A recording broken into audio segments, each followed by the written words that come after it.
Hi there, welcome back to story time. Let's continue the story. Mr. Granite is from another planet. Welcome everybody, newcomers, old comers, everybody. Just come, just gather around, get everybody. Okay, we were gonna start chapter 5. Goo Goo Gaga. This is the book. We were just about to get on our exercise bikes the next morning when the school secretary, Miss Patty, made an announcement over the intercom. Teachers, please do not throw your teacups around the teacher's lounge. Thank you. That was weird. Okay, pals, said Mr. Granite. It's time for language arts, so start pedaling. We all started pedaling, but we didn't learn anything about language arts. Because you'll never believe in a million hundred years who walked into the door at that very moment. Nobody, because if you walked into a door, it would hurt. But you'll never believe who walked into the doorway. It was our old teacher, Miss Daisy. She was with her husband, Mr. Mackey, who is our reading teacher. We hadn't seen Miss Daisy since we graduated from second grade in June. There she is. Those are so cute. Miss Daisy, we all shouted. Miss Daisy, said Mr. Granite, to what do we owe the pleasure of your company? That's grown-up talk for, what are you doing here? I miss my kids, she replied. We miss you too, said Andrea, the big brown noser. Miss Daisy was holding something in her arms, but we couldn't see what it was because it was wrapped up in a pink blanket. Did you bring us a present? I asked. Not exactly, said Mr. Mackey. It's a baby, dumbhead, shouted Andrea. Miss Daisy had her baby. All the girls rushed over to look, as if having a baby is a big deal. What's her name? Andrea asked. Jackie, said Miss Daisy. Jackie Mackey. That kind of rhymes. What a lovely name, Emily said. She's beautiful. She's adorable, said Andrea said. She stinks, I said, holding my nose. I think Jackie just pooped, said Mr. Mackey. We'll change her diaper in a minute. It wasn't going to go near that thing, especially after he pooped. But all the girls were coochie coochie cooing and saying goo goo gaga to Jackie Mackey. All babies say goo goo gaga. Nobody knows why. It must be the first rule of being a baby. I think Jackie looked just like you, Miss Daisy, said Emily. No, said Andrea. I think Jackie looks just like you, Mr. Mackey. I think she just looked like Mr. Klutz, I said. She's bald as a balloon. She's as bald as a balloon. Why was that so hard to read? I don't know. Arlo, that meant, said Andrea. Oh, that's mean, said Andrea. Well, it was true. All babies look alike anyway. Jackie Mackey started drooling and then she started blowing spit bubbles. Then she put her foot in her mouth and started sucking on her toes. I thought it was pretty disgusting, but the girls thought it was cute. I know that if I started drooling in school, blowing spit bubbles and sucking on my toes, nobody would think it was cute. I would probably get kicked out of school. Wah! Jackie Mackey cried. Wah! I think she bit her own foot, I said. Jackie might be pooping some more, said Miss Daisy. We better go now. Babies are weird. Oh my goodness. Well, that's a big head. Oh boy. Chapter 6. English is weird. Oh, yes it is. No, I'm just kidding. It's kind of hard sometimes. Okay, everyone, back on your bikes, Mr. Granite said. It's time for language arts.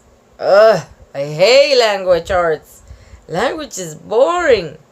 Art is boring. So there's nothing more boring than language arts. Except maybe math. Math is really boring. There are some things I don't understand about the English language. Me too. It happens to me too. Mr. Granite told us. Like what? Asked Andrea. Little Miss Know-It-All keeps a dictionary on her desk so she can show everybody how smart she is. Why is it that noses run and feet smell? Mr. Granite replied. Shouldn't it be the other way around? What do you mean? Asked Emily. Well, it seems to me that feet should run and nose. Hi guys, well, I was reading. Something happened to the video and it just froze. So I'm gonna try to pick it up where I left off. I don't know if it'll work, but I'm gonna give it a chance. If not, I have to read all that all over again. But I was on this sentence where it says, what do you mean? Asked Emily. Well, it seems to me that feet should run and noses should smell, Mr. Granite said. So why do people say noses run and feet smell? It's just an expression, said Michael. It makes no sense, said Ryan. My feet don't smell, I said. They do too, AJ, said Neil, the new kid. When you had that sleepover at your house, I had to sleep with your feet in my face. And nose would run if it had legs, Michael said. Feet could smell if they had a nose, said Ryan. Yeah, if you had a nose attached to your foot could smell, I pointed out. Arlo, you're trying to get out of doing math next period, said Andrea. I'm not. R2. We went back and forth like that for a while until Mr. Granite told us to knock it off. Why are there no eggs in an eggplant? He asked the class. And why is there no ham in a hamburger? Hot dogs aren't made from dogs. Watch out, Minnie. Uh-oh. Oh no. Oh no. She's got my water. Minnie. And I'm having technical difficulties. Might as well drink a little water. Well. And pineapple doesn't have apples in it. Or pine for that matter. Mr. Granite is right, said Ryan. They have a little picture. Minnie, oh jeez. I have a bunch of pencils in the ceramic little pot thing. And could you get down, baby? Get down, Minnie, get down. English is weird, I said. Why are boxing rings square? Asked Mr. Granite. If they're rings, they should be round. Yeah, some of the kids agreed. If one tooth and another tooth are called teeth, said Mr. Granite, and one goose and another goose are called geese, then why are those moose and another moose called meese? Yeah, Neil said. What's up with that? Why do we play at a recital and recite at a play? Asked Mr. Granite. When a house burns up, how can it also burn down? And why do we drive on the parkway and park on the driveway? That's true. Yeah, everybody shouted. Mr. Granite is right, I said. The English language is messed up. If you ask me, we should complain. Who are you going to complain to, Arlo? Asked Andrea. The president, I said. We should write a letter to the president of the United States. Andrea rolled her eyes. But Mr. Granite said writing a friendly letter to the president was a great idea. So na boo boo and Andrea. Mr. Granite passed out paper to everybody. It's hard to write while you're riding a bike, so I kept my letter short and sweet. Dear Mr. President, I am a third grade student at elementary school. I don't think it's fair that your feet smell. Do you have a nose attached to your foot? Sincerely, AJ. Oh my gosh. What is he going to think of that? He doesn't know what's going on. Oh, jeez. Minnie, you might want to get down. Uh-oh. Where's my page? Where's my page? I lost the page. I was looking at Minnie. Oh, jeez. Oh, here we go. Oh, chapter 7. What a mess. Mr. Granite goes overboard. It was recess. We were on the swings in the playground. Me and the guys were talking about important stuff, like who won the big game last night. Andrea and her friends were talking about girly stuff, like what color they should paint their toenails. That's when Mr. Granite came over. He was carrying some kind of machine. Everybody's off the swings, he shouted. Why? We all asked. I need to attach this generator to the top of the swing, said Mr. Granite. So every time you swing back and forth, you'll be making electricity. Oh my gosh. Look at that. Whoa, I don't even know. That's a big contraption there. They're all about making electricity. Minnie, don't need my brush. No, Minnie, down. No, that's not a toy. Not a toy. Oh, jeez. I'll be right back, hang on. No, that's not a toy, baby. No. Can you get down? Or can you say hi to the people? Hang on. Say hi. Hi, I have an infection in my eye, but I'm getting better. Mwah. All right, now you go. Oh my gosh, a pinch bug. A pinch bug. Baby, no, I'll get it. I'll get it. I will kill it. There, it's dead. Ugh. And I have a question. Why do those pinchy bugs, they're tiny and thin and they pinch you? Why do they smell when you kill them? Ugh. Minnie, don't eat it. Oh my gosh. I squashed it. She's playing with it. Well, we might keep her occupied while I try to read. We had to get off the swing set and go over to the field near the cows and the windmill. I miss Miss Daisy, said Neil the new kid. She was normal. We used to say Miss Daisy was weird, Michael said. But Mr. Granite is even weirder. Moo, said a cow. Mr. Granite is going overboard with the green stuff, said Ryan. He's falling out of a boat, I asked. No, dumbhead, said Ryan. I mean, he's getting carried away. I don't see anybody carrying him away, I pointed out. I looked around to make sure nobody was carrying Mr. Granite away. Moo, said a cow. I heard that Mr. Granite is working on a machine that makes electricity every time you blink your eyes. Oh my gosh! Michael told us. We'll have to wear it like a pair of glasses. That's crazy, I said. I heard that Mr. Granite asked the music teacher, Mr. Loring, to write a song with just one note in it, said Neil the new kid. Why? We all asked. So he wouldn't waste any notes, Neil said.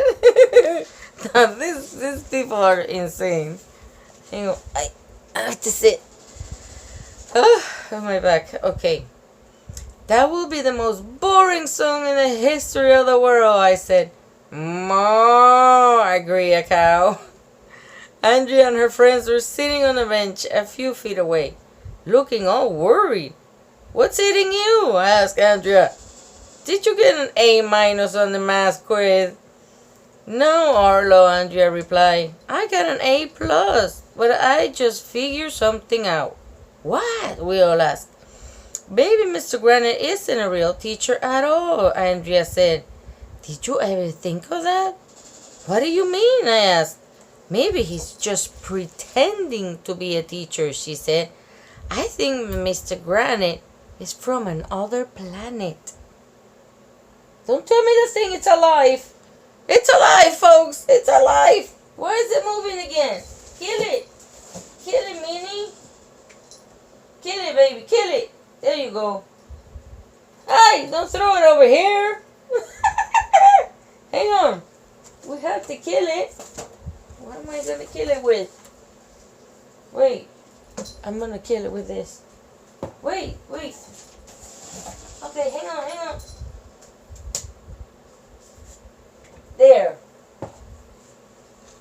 dead.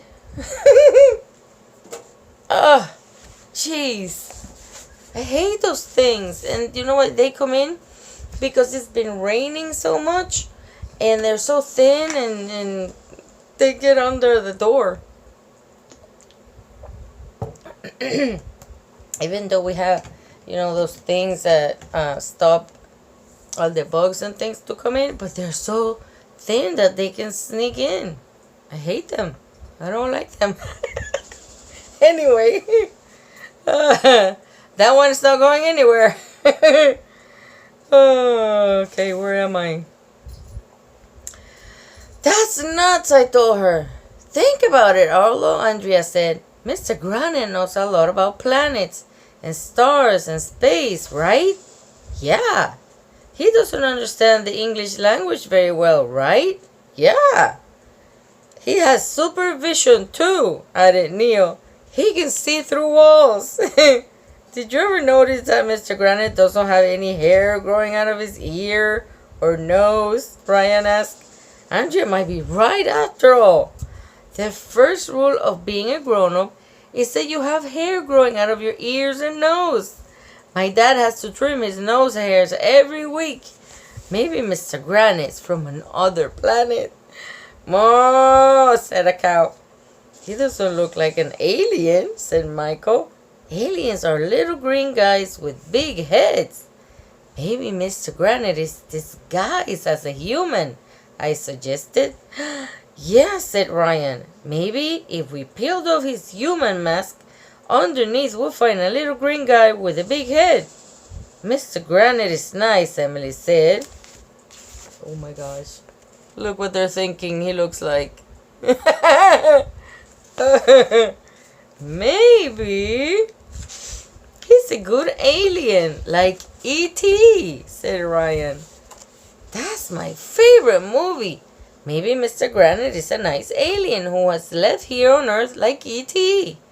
There are no nice aliens, Neil said. You're supposed to kill aliens. Yeah, I added, with laser beams. Stop trying to scare Emily, said Andrea.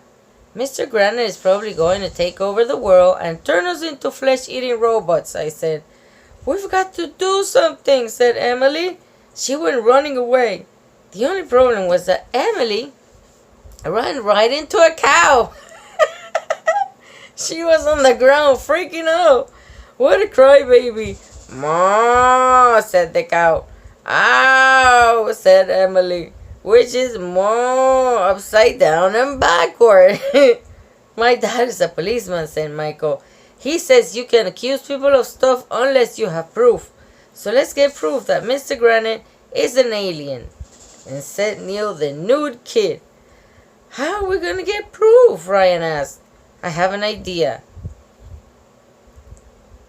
Andrea told everybody, let's follow Mr. Granite home after school. I have my camera in my backpack. We can snoop around. I'll take pictures of him. When he peels off his human mask, we'll have proof. Everybody agreed that Andrea was a genius and that she should get Nobel Prize. That's the prize they give out to people who don't have bells. Oh my gosh. Chapter 8. The world's biggest iPod. All afternoon I was watching Mr. Granite very carefully to see if his face was going to come off. Finally 3 o'clock came and the bell rang. Any questions? Mr. Granite asked as we got our stuff out of our cubbies. Are you going to destroy our planet? I asked. Will you peel off your face? Neil asked. Don't be silly, replied Mr. Granite. Once we go outside, me, Michael, and Ryan raced to the bike rack. Andrea and Emily were already there. How will we find out where Mr. Granite lives? Asked Emily. We should drop pieces of candy on the ground, said Ryan. That's what the boy did in E.T. I'm not wasting my candy, I said. We should stalk Mr. Granite, suggested Michael. You mean we should hit him with celery? I asked. What good would that do? No, dumbhead, said Andrea. Stalking is She never got a chance to finish her sentence because at that very second Mr. Granite zoomed past us on his bike. "Look," said Ryan. "There he goes!" We all hopped on our bikes and followed Mr. Granite, being careful not to let him see us. "Maybe Mr. Granite will make our bikes fly," said Ryan. "That's what E.T. did." "Will you forget about E.T. already?" Michael told Ryan. Finally, Mr. Granite turned into a driveway. Well, I don't mean he became a driveway. That would be weird. He just rode his bike up into a driveway next to a house. There was a big white box in front of the garage. It had the words P-O-D-S, pods in it. On it. Not in it. "Hey, check it out," I told everybody. "Look at the size of that iPod." "Mr. Granite lives in an iPod?" asked Michael. "Man," I said, "how many songs do you think that fit on that iPod?" "It's not an iPod, dumbhead," said Andrea. "It's one of those big storage boxes. It says pods." "Oh." It makes sense that Mr. Granite lived in a pod. I saw a movie called Invasion of the Body Snatchers. That was one of my favorite movies. I watched it so many times. And I never understood until I became older. Because I used to watch it as a kid. And it was like, what's going on? Thank you. If it had this pod people who looked just like humans, but they worked secretly to spread more pods until they could replace the entire human race. It was cool. "Anybody who lives in a pod has to be an alien," I said. My mom said we should accept people. That's the pod. Turn the page. We should accept people no matter where they live, Emily said. "Your mom is weird," I told her. "Maybe he's building a transmitter in there to contact his home planet," said Ryan. "Like E.T. "Give it a rest with E.T., will you?" I told Ryan. Mr. Granite opened a door and went inside the pod thing. We all snuck up to it like we were secret agents. It was cool. Andrea took a little camera out of her backpack. "I bet he's taking off his human mask in there," Michael whispered. "I'll snap the picture when he peels off his face," Andrea whispered. "That will be a real Kodak moment," I whispered. "I'm scared," whispered Emily. "Maybe we should..." But she never got a chance to finish her sentence because at that very second Mr. Granite popped out of the pod. "Eek!" we all screamed. "G'day, mates," Mr. Granite said. He looked completely normal. "What can I do for you blokes?" I said, "We were just wondering if you trim your nose hair." "You followed me home to ask me if I trim my nose hair?" I Mr. Granite. "Well, actually, we wanted to know where you were born," said Andrea. "I came from Neptune," said Mr. Granite. "Wow," we all said, "which is Mom upside down." So it was true. Mr. Granite really is from another planet. "Yes," he continued. "Neptune, New Jersey. Then my parents moved to Australia." Oh. Let me stop right here and see if I can mix these two videos together because the other one got cut off. And then we'll start chapter 9. It's called Tattletales. So, I hope you're having good days. And if you're in Florida, it's been raining a lot. Don't get wet. Don't get a cold like I've been having. Sometimes I lose my voice. Sometimes I get it back. So, this is what I'm working with. Hope you have a good rest of your day or night whenever you're watching this. And come back to see what's going to happen at the end. Do they think that he is really from another planet? Or he's pretending? Stay tuned. You'll find out. Okay? I'll see you in the next one.